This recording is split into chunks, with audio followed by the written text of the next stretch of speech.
often they were flogged if they were found singing or praying at home. They may go to places of worship used by the whites, but they like to have their own meetings better. And he says this, my wife's brother Isaac was a colored preacher.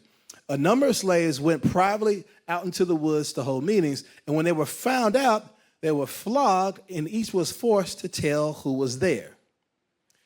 Next slide. 3 were shot, 2 of them were killed, and the other was badly wounded. For preaching to them, Isaac was flogged and his back pickled. Now, let's explain what pickling is. It's one thing to be whipped, right? But pickling is when they would take turpentine or hot water and throw it on the exposed skin on the back.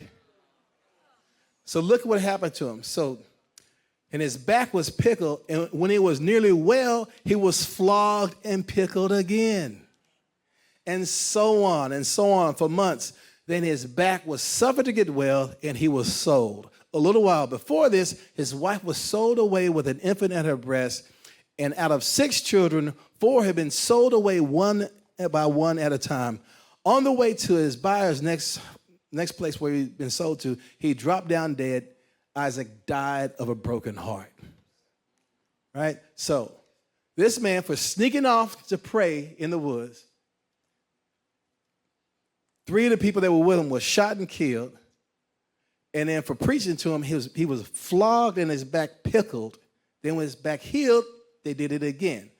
And then when he healed, they flogged and pickled him again, all because he was willing to risk his life to go pray. Right? Isn't that intense?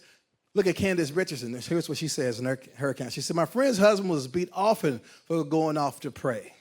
He was still off to the woods and pray, but the beatings never stopped him from praying. One time, Master beat her husband so unmerciful for praying that his shirt was as red from a blood stain as if you painted with a brush. Then she said this, it was his prayers and a whole lot of other slaves that caused you young folks to be free today.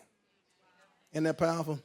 So then you had the sacrifice of these enslaved Christians, but then you also had the sacrifice of the abolitionists, this white abolitionists. This one here, Elijah P. Lovejoy, you put his face up there for me.